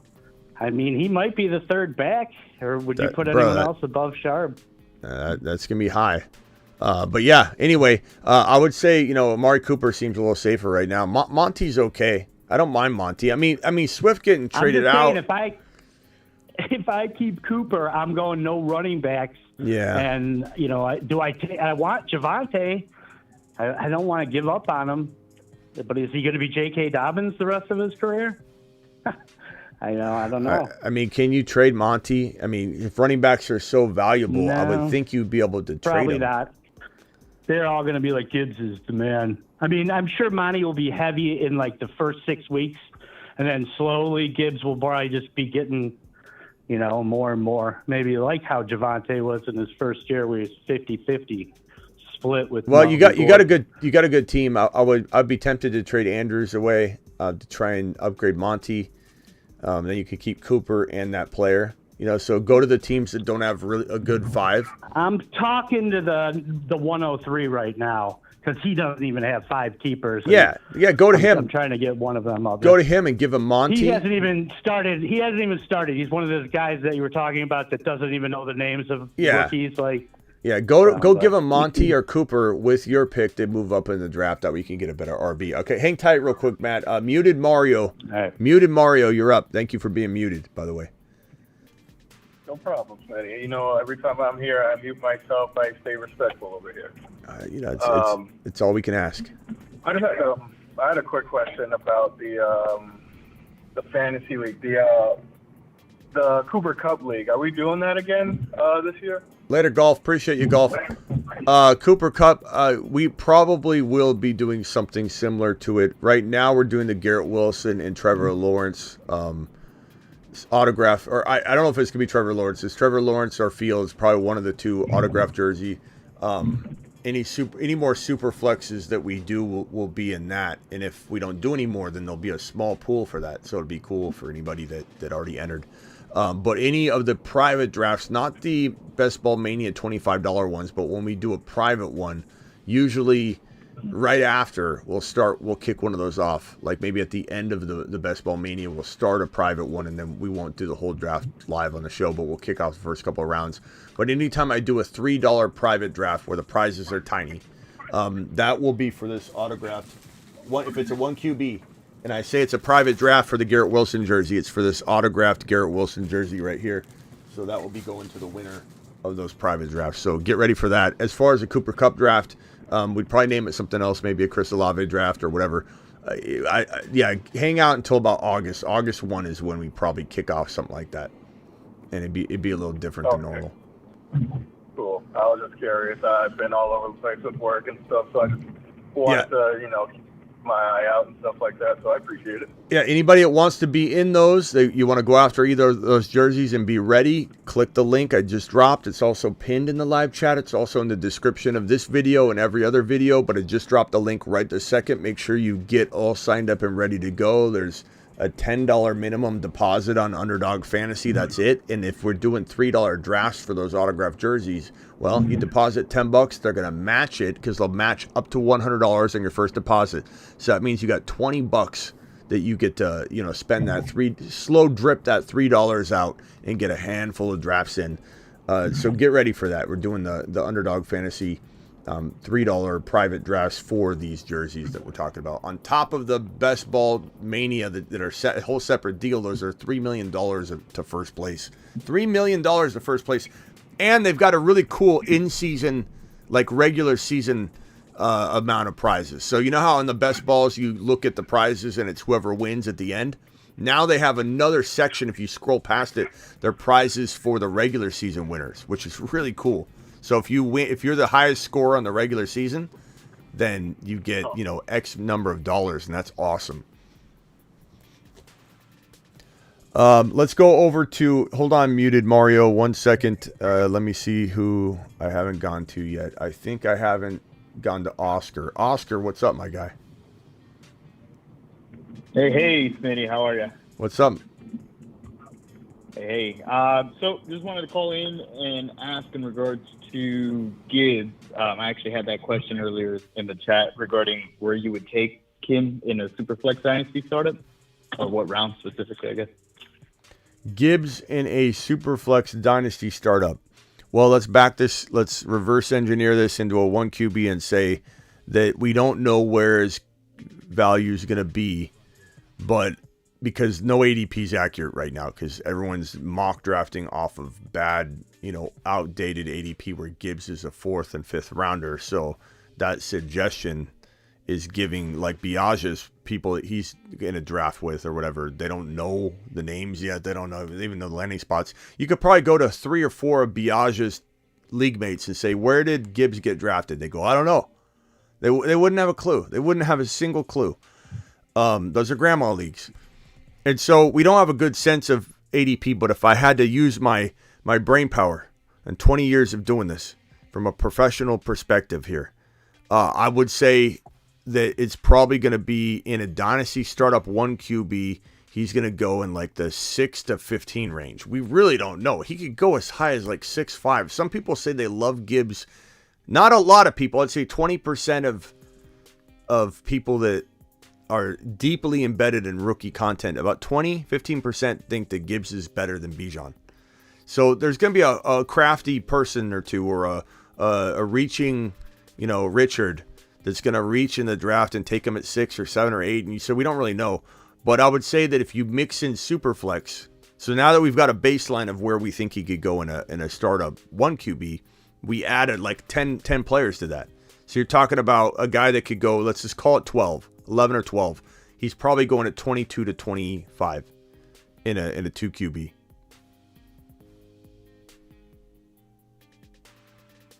You there, Oscar? Oh, yeah. So 22, 25 overall. Yeah.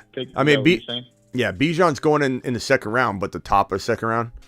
And sometimes lower first round in a 2 QB. But I think, sometimes Gibbs will probably go at the bottom of 2, probably top of 3 at the very latest. I don't think you're getting him in the 4th round or anything in a dynasty startup 2 QB. I think you could get him at the top of 3, but he'll probably go at the bottom of 2 in some cases. People love Gibbs, bro. People love Gibbs. They should. He's the bold prediction right here. 1,300 plus total yards, 11 TDs, 55 plus receptions. That's my lower prediction. I lowered it just to give people like a little bit lower bar to reach. He's going to be a top 5 to 10 running back under that context. Let's go back over to Biaggi real quick. Biaggi, you got anything else? What's up? Yo. Let's see. Yeah, I mean, he's going to be on that turf out there in Detroit too. Gibbs. He's going to be he's going to be. You always hate that, but a lot of players play on turf anyway. But he's going to be faster then, is what I'm saying. Oh, even okay. on the turf. I thought you were talking about like ACLs. Yeah, I mean, people are always going to cry when that happens. But some of these super talented guys, I mean, they can really fly too. Yep. On the turf. He's going to be a baller, bro. He's going to be an absolute baller. Can't wait to watch him play. All right, hey, I'm going to let you go. Barry Sanders. Biaggi, you got any final words? I'm going to kick everyone off the phone line. Matt Biaggi, final thoughts. Go. No, I really like this show. I love watching it. Thumbs up. The show loves you back, pal. Appreciate you. All right, buddy. Later. Adam, final words. Going back to the when you're picking your players, I think you should just pick whoever you want. Whoever you're most confident in, put your balls on the table and take them. Like last year, I was highest on Stevenson at 81% in 150 best balls last year. And if he doesn't get hurt at that game, I knew that I was going to have a bunch to miss the playoffs because he got hurt in the game before the playoffs. But if he doesn't get hurt, I have probably 25 more. And I'm willing to take that risk because that's the kind of risk you got to take to win those kind of contests. Yeah, I mean, it's a happy medium between getting away with what you can get away with so that you can smash it even more and taking your guy. But best player available is not, some people just hear that and they say, what's best player available? What does Smitty mean by best player available? Does that mean take the guy that's at the top of the suggested pre-rank list? No, that I know some people that are layman's that don't know fantasy football, casuals, might hear best player available and go, Smitty just drafts like a robot. He just takes the top guy suggested. Best player available half the time is you're reaching. You're making sure it's a happy balance of taking, Olave at 3.1 instead of 3.8 because you want to get your guy, or taking Olave at 2.12 or 2.10, where you have very close second and third round picks and you're like, I think I'm going to get my guy no matter what in the third round. I don't know if I make Olave that guy that I end up with the 2 guys that I want. So I'm going to go Olave at the end of round 2. Nobody take Olave higher than the end of round 2 if you're getting cute and you're trying to do something that will work out at the end of it all if you do the right combination of drafting. But my whole point is best player available is the way to draft that leads to all other roads. That could be running back. It's just, it doesn't, there's no set in stone plan of attack. And best player available means that when you're on the clock, it's as simple as this. If I could define it for anybody, when on the clock, reset and recalibrate your thinking. Who is the best pick right here, right now? who has the most ability to climb the highest from their drafted draft slot that you're drafting him in. Meaning if you take Christian Watson in round 4.5, ask yourself right before you take him, could he be a top 5 wide receiver? The answer is he could. He could. Maybe top 6 to 7, more likely, more 6 to 8. But could he be a top 5 to 8 wide receiver? The answer is yeah, he could be. Therefore, in the 4th round, how is that not an absolute smash? That is the best player available. If you're drafting a guy last year, Michael Pittman, I said don't do it. People were taking him at the top of round 3, and I said ask yourself a question. Can he be a top 5 wide receiver? Some people said yes, and I said no, he can't. Therefore, he's not the best player available. It's a disaster waiting to happen. If your answer isn't reset and recalibrated every time, this is the best player available. Gibbs at 19 overall could be a top 5 overall player. Smash. Draft him. Olave at 3.2 could be a top 3 to 5 wide receiver. Smash. Drake London, top 5 upside in round 5. Are you kidding me? Those are absolute smashes. Bijan at 12, he could be the number 1 overall player. That's a whole round climb that he could climb up. So, best player available all day long. This guy right here, Bob from Bobbin Accounting. This guy has been dormant for a while. So, Bob, I'm going to send you to the moon and tell you to take a lap at the same time because we've missed you here, pal. And we don't know where you've been. But you've been missing for a while. The phone line's open if you want to call in real quickly. But I'm going to send you on a little baby lap because you've been missing and late for work. We need you here, Bob. We need you here typing up TPS reports in the office, and you've been slacking, and we're glad you're back. The super chat's amazing. I'm going to make it rain. I'm going to make it rain in the studio for you because you're that big of a beast. Absolutely love you, Bob. Nothing but respect for you, Bob. Take a lap for being late. Phone line's open if you want to dial in. Adam, I appreciate you, pal.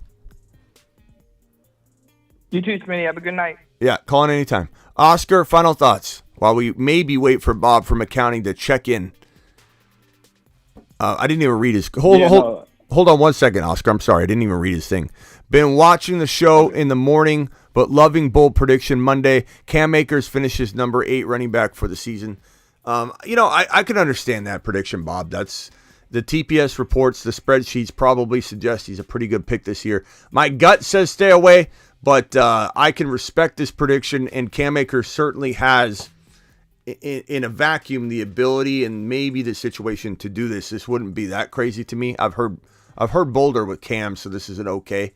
I don't mind this one, Bob. I don't agree with it, but I don't mind it. You're not taking a lap because of the prediction. You're taking a lap because you were late, and we need you here, Bob. The phone line's open, Bob. Okay, sorry, Oscar, go ahead. All right. I know you mentioned in your previous video you'd be updating ADP on site. How often do you normally update the ADP on there? On the fantasyfootballshow.com? Correct. It's going to be very, very frequently now that the drafts are here because I'm using this ADP data on Underdog. And so I'll be putting it up very, very frequently. We just needed the NFL draft to be over because now we got the ADP data again. So give me a player, bro. I'll tell you his ADP right now. Since we're on the topic, let's say Olave. Wide receiver. He is wide receiver 1, 2, 3, 4, 5, 6, 7, 8, 9, 10, 11, 12. He's wide receiver 12. He's going at 23.2 though. So that's actually high for wide receiver 12, but this is a 3 wide receiver format. So that's why. But that's right at the 2-3 turn. When I say that Charbonnet, when I say that Olave can be a top, 3 top 3 to 5 wide receiver, I mean that's an absolute smash. That's an absolute smash from that ADP. So even if he does climb into the 24, 25, 26 overall territory, which is a little higher than it was like 3.2, 3.5, 3.4. Now he's going at right at 23, 24 overall, the 2-3 turn. If he can be a top 3 to 5 wide receiver, he can smash that late second round, early third round draft capital. Just absolutely annihilate it. Awesome. Well, thank you, Smitty. Appreciate you and all that you do. Yeah, man. Appreciate you. Later. Okay. Where is my... Oh, there's my phone number. I was like, where did my phone line go? It's right there. Isaac with the super chat. Bold prediction. Get Higgins. Chase will re-aggravate that hip injury. Make sure to cuff Brees. Salah will play him light this season, says Isaac. Thank you, Isaac, for the super chat. I don't like the negative Brees talk, but you're to the moon, pal. To the moon. And I appreciate you. Bold take indeed, says Scotty. I think he's talking about, the Cam one. I think I got all the super chats out of the way. If you guys have anything on the way out the door, I will hit it before I leave. Ron Navy says, our Mars man Gibbs telling no fibs, sipping on some old-fashioned pibs. Appreciate you, Ron Navy. Ron Navy says, get ready for a 2,500-yard JJ season. Wild Bill says, Smitty, my first 3 running backs are Bijan, Walker, and Charbonnet. That's fantastic. Wild Bill talking about Fournette. Appreciate all that talk there. Hung Like Hernandez dropping his $10 hauler. Isaac dropping his $2 hauler. Garrett dropping his $2 hauler, where he says Olave 9 and 12, end of season. Smitty, come on now. Garrett, you still here? Appreciate that super chat. I don't know if I missed that super chat. Bob in accounting dropping the $20 wad. He hasn't called in yet. I'm a little disappointed that Bob hasn't called in, but I still appreciate Bob. Bob to the moon. To the moon. Bob does accounting from the moon, ladies and gentlemen. And Isaac dropping his $4.99 hauler. Appreciate every single one of you that are dropping those super chats, keeping the lights on. If anybody wants to draft tonight, Underdog Fantasy, promo code Smitty. The link is pinned in the live chat. You will not get in if you don't click that link now and get signed up in advance. It's a $10 minimum. Underdog will match it dollar for dollar up to $100. So if you do deposit the $10 minimum, they'll give you 10, they'll give you 20. The best ball draft that we'll do tonight will be a $25 entry, but the prizes are $3 million to first place and a whole bunch of end of regular season prizes on top of that. I think the payouts are crazy. I'll go over them tonight. But promo code Smitty, get in there if you want to draft. Just click that link. It's pinned right now. Appreciate you all. I'll see you tonight. We're drafting live. I'll leave the phone line open as the show ends in case Bob from accounting wants to dial in. Steven, I'm sorry I hung up on you, Steven. It's just the rules of the house rules, baby. And appreciate you all. See you tonight. We're drafting tonight.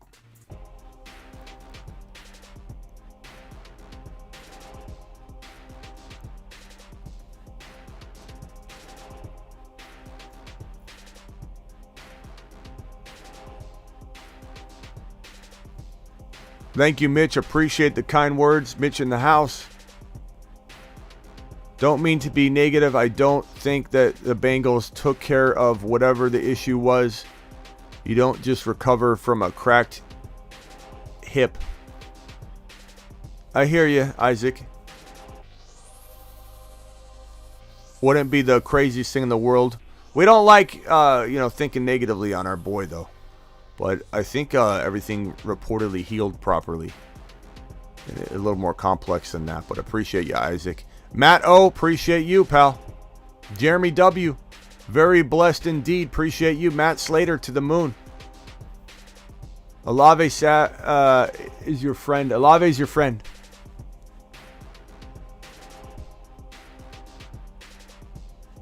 Hod Prime in the building. Scotty Hale. Appreciate you, Scotty. Who Dat Gator. Appreciate you. Legion in the building. Roe, appreciate you. D-Town, appreciate you. Observer, appreciate you. Peanut Butter and Waivers, appreciate you. Jeremy W, I think I already said. Too many peanut butter names. Another one. G Mike. Ibarra. James.